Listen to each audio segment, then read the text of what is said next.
le 27. waaw maa leen ziar maa leen nuyu yéen sama gars yëpp xam nga waa presse bi maa leen ziar bu baax xam nga la jox seen wàccuwaay di la xam ne yéen man ak yéen ñoo far loolu du tey yàgg na xam nga gis naa ne ngeen ma jàppale ci liggéey bi depuis combat bi taxawee ba ni muy yàqoo ba ni muy baaxaatee lépp xam nga yéen a ngi si tubaab moom bu dégg ba jëkk vraiment maa leen gërëm di leen sant di leen wax ne bii bi seen bis la rek yéen a ko moom parce que man ak yéen ñoo far keroog làmb ja yéen képp kuy presse amul dara yéen ñoo bokk liggéey bi seen bis la lu ngeen si mën def leen si lu ngeen si mën def si promotion ngeen def si nga xam ne gisoo daal seen bis la amul benn carte presse bu ñuy laaj parce que yéen ñëpp xam naa yéen xam ngeen kon yombal nañ leen lépp yéen tamit na ngeen yombalal lépp incha allah ñu yëmul si Mor Kang Kang kese dégg nga réparé ak xale bi nga xamante ne tey mu war a bëri ak ki nga xamante mooy Franc Mbeur. waaw mooy réparé ak Franc Mbeur. waaw avant boobu am nga Anaconda alliance bi rek mooy spécial bi.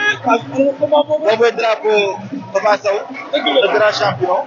bu la wax daal le 27. yàlla ñaar suturaal rek. bu bañ a taw. ndax bu dee jàmm.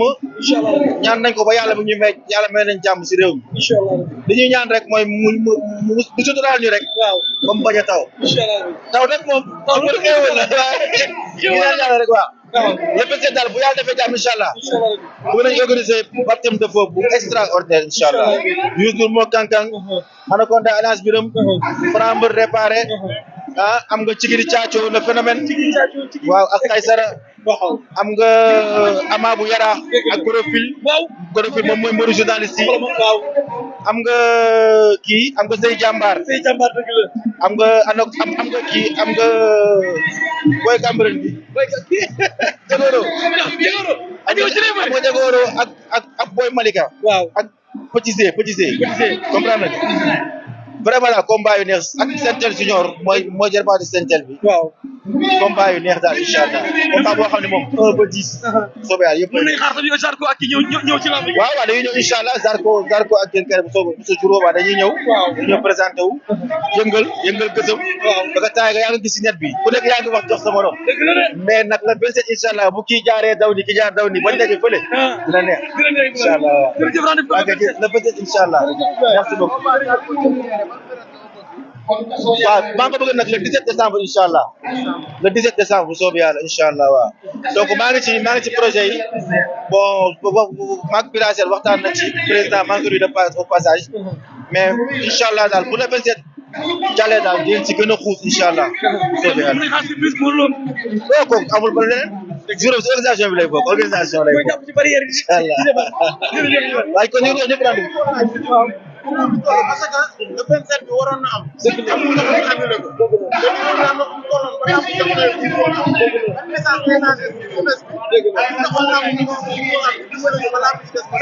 waaw bon balaa jeunesse sax dañuy njëkk a laajte mooy état.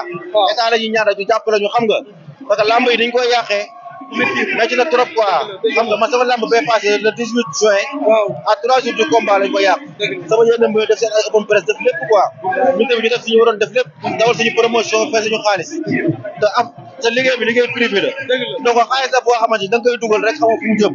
xam nga loolu neexul kon buñ dee def li ñuy def nii ci emploi de la jeunesse la bokk comprendre nga xam nga ci jàppale ndaw ñi la bokk ba nga tey jël benn journée jël ci 20 personnes yoo xam ne da leen fay xaalis ñu dimbale seen bopp dimbale seen njaboot dimbale seen waajur loolu xam nga loolu ci emploi la quoi kon état dañu gëstu nañu bàyyi xel te ni suñu bis yii nii moom la ñu am suñu xaalis ñu waroon jëli ay conteneur wala def ay business def ay commerce dañ ko jël def ko si lamb yi toog di xaar kon dañuy dimbale yi bu dee am vraiment après mu xool du muy def ak promoteur yi promoteur xool du ñu def ak mbër yi waaw kon daal le 27 incha allah ñu ngi naan yàlla na jàmm gën a am te woo jeunesse bi xam nga nañ tal def ndànk affaire bi ku nekk xam nga koo bëgg ak ki nga bëggul bu tourne jotee ku nekk xam nga fi nga war a voter jarul xeex jarul xuloo comprendre ñu naan jàmm ji sax si dëkk bi si barke Yonent bi sallallahu alayhi wasallam waaw wàllum ambiance.